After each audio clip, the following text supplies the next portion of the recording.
Hello student, welcome to my Prayas channel. आपका इस channel पे स्वागत है। आज हम एनसीईआरटी सार संग्रह को करेंगे और एनसीईआरटी सार संग्रह में हम फिजिक्स चैप्टर को पढ़ेंगे, फिजिक्स सब्जेक्ट को पढ़ेंगे। और फिजिक्स में हम पढ़ेंगे आज हीट एंड थर्मोडायनेमिक्स, जो कल हम आधा पढ़े थे स्टूडेंट, और जो बचा हुआ है आज हम पढ़ेंगे उसको। तो और ये वीडियो काफ़ी हेल्पफुल होगा सभी कॉम्पिटिटिव स्टूडेंट के लिए जो बीपीएससी टीचर का तैयारी कर रहे हैं या बीपीएससी का कोई भी एग्ज़ाम का तैयारी कर रहे हैं या अदर कोई कॉम्पिटिटिव एग्ज़ाम, उसमें भी ये वीडियो काफ़ी हेल्पफुल होगा। और इस अच्छा लगे तो ये वीडियो को लाइक करें और चैनल को सब्सक्राइब करें। तो देखिए स्टूडेंट, पढ़ेंगे क्वेश्चन को अब। तो देखते हैं फर्स्ट क्वेश्चन क्या है। फर्स्ट क्वेश्चन है स्टूडेंट, डेजर्ट कूलर द्वारा शीतलन किस सिद्धांत के आधार पर कार्य करता है। तो डेजर्ट कूलर द्वारा शीतलन किस सिद्धांत के आधार पर कार्य करता है। तो वाष्पन शीतलन के सिद्धांत पे कार्य करता है। किस तरल की विशिष्ट ऊष्मा सर्वाधिक होती है। तरल मतलब यहाँ पे द्रव, जिसको हम इंग्लिश में लिक्विड भी बोलते हैं। तो मतलब किसकी विशिष्ट ऊष्मा सर्वाधिक होती है। जल की।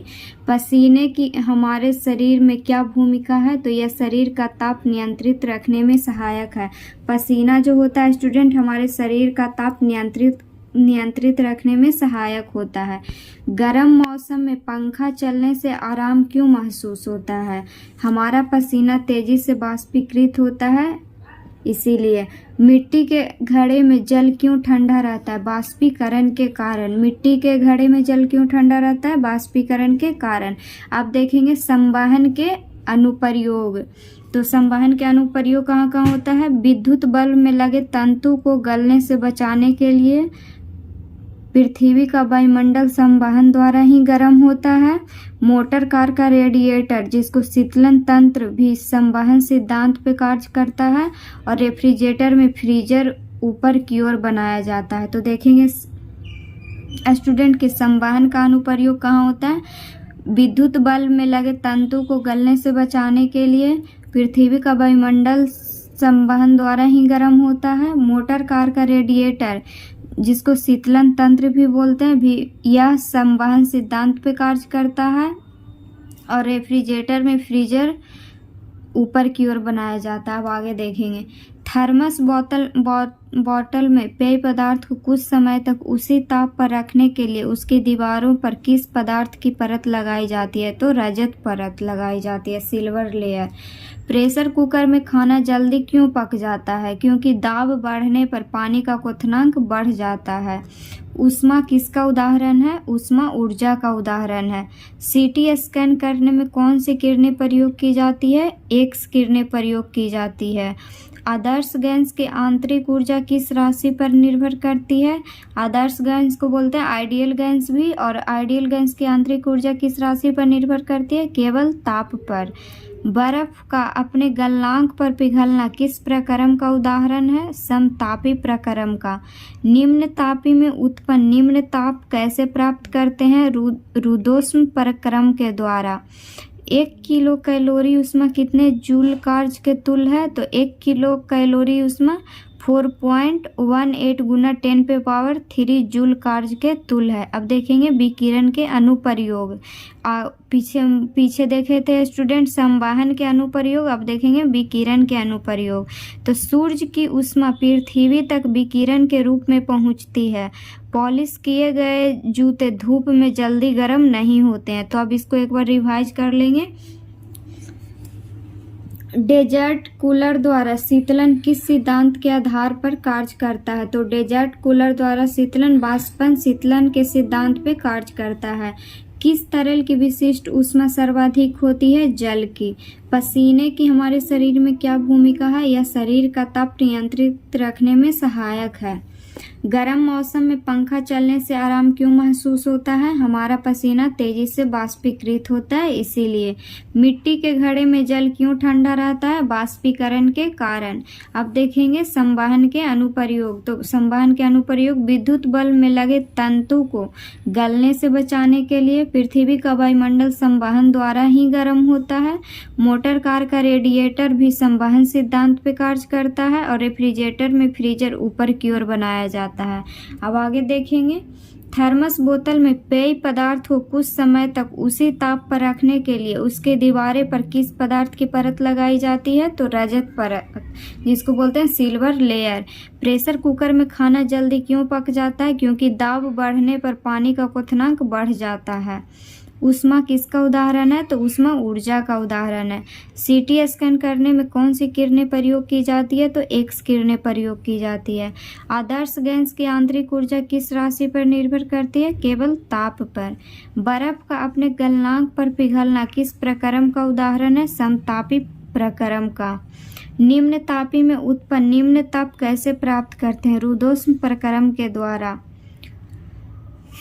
अब आगे देखेंगे, 1 किलो कैलोरी ऊष्मा कितने जूल कार्य के तुल्य है? तो 4.18 गुना 10³ जूल कार्य के तुल्य है। अब देखेंगे विकिरण के अनुप्रयोग। तो सूर्य की ऊष्मा पृथ्वी तक विकिरण के रूप में पहुंचती है। ऐसा क्वेश्चन भी देता है स्टूडेंट कि सूर्य की ऊष्मा पृथ्वी तक किस रूप में पहुंचती है? तो विकिरण के रूप में पहुंचती है। पॉलिश किए गए जूते धूप में जल्दी गर्म नहीं होते हैं। अब देखेंगे यहाँ पे कि गर्मियों में सफ़ेद कपड़े पहनना अधिक आरामदायक होता है, क्योंकि सफ़ेद कपड़े ऊष्मा का अधिकांश भाग परावर्तित कर देते हैं। क्यों? गर्मियों में सफ़ेद कपड़े पहनना अधिक आरामदायक होता है। क्यों? क्योंकि सफ़ेद कपड़े ऊष्मा का अधिकांश भाग परावर्तित कर देते हैं। अब देखेंगे आगे,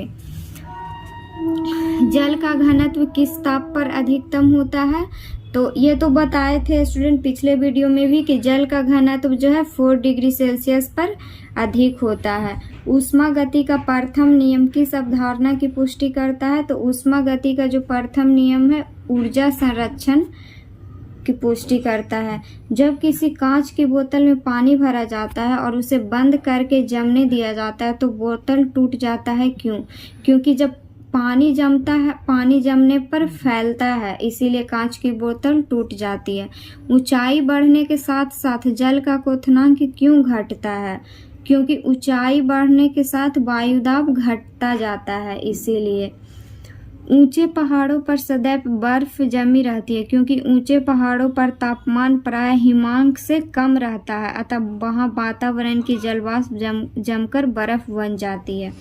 अब देखेंगे, ये क्वेश्चन इम्पॉर्टेंट है स्टूडेंट कि ठोस कपूर से वाष्प बनने की प्रक्रिया को क्या कहते हैं? तो ऊर्ध्वपातन। ऊष्मा किस प्रक्रिया द्वारा तीव्र गति से स्थानांतरित होती है? तो ऊष्मा विकिरण द्वारा तीव्र गति से स्थानांतरित होती है। किसी पदार्थ का तापमान परिवर्तन किए बिना द्रव से गैस में परिवर्तन करने के लिए, मतलब लिक्विड से गैस में परिवर्तन करने के लिए आवश्यक ऊष्मा को क्या कहते हैं? वाष्पन की गुप्त ऊष्मा।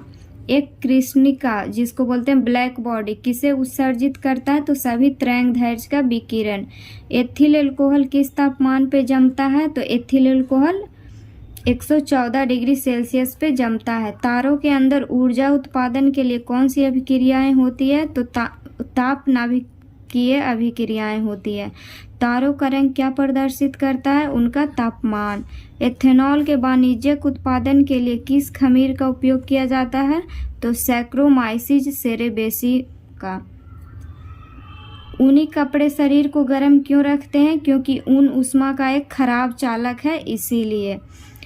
ऊष्मा की उबाह मात्रा जो किसी पदार्थ के 1 किलोग्राम द्रव्यमान को उसके क्वथनांक बिंदु पर वाष्प में परिवर्तित करने के लिए प्रदान की जाती है, उसे वाष्पन की गुप्त ऊष्मा कहते हैं। तो इसको एक बार फिर से देख लेंगे स्टूडेंट कि वाष्पन की गुप्त ऊष्मा किसे कहते हैं? ऊष्मा की उबाह मात्रा जो किसी पदार्थ के 1 किलोग्राम द्रव्यमान को उसके क्वथनांक बिंदु, बॉइलिंग पॉइंट जिसको बोलते हैं, उस पर वाष्प में परिवर्तित करने के लिए प्रदान की जाती है।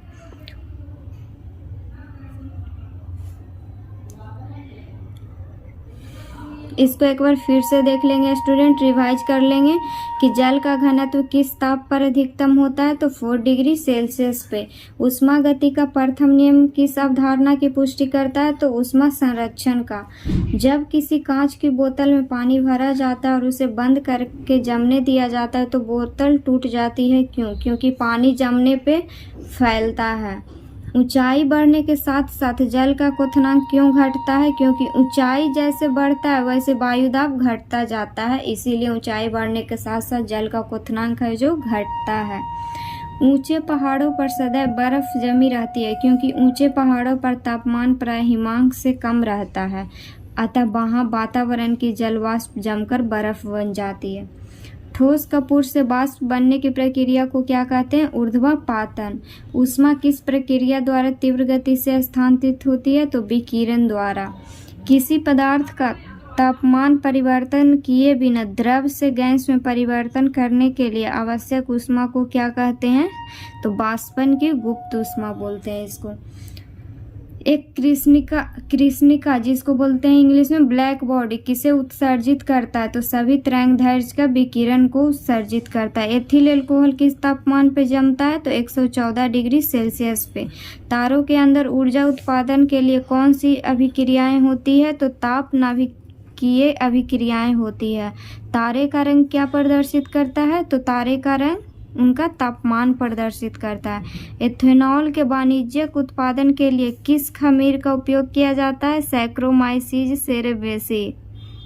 एथेनॉल के वाणिज्यिक उत्पादन के लिए किस खमीर का उपयोग किया जाता है स्टूडेंट? तो एथेनॉल के वाणिज्यिक उत्पादन के लिए सैक्रोमाइसीज सेरेवेसी का उपयोग किया जाता है। ऊनी कपड़े शरीर को गर्म क्यों रखते हैं? क्योंकि ऊन ऊष्मा का एक खराब चालक है, इसीलिए। तो आज इतना ही है स्टूडेंट, कल नेक्स्ट चैप्टर को पढ़ेंगे।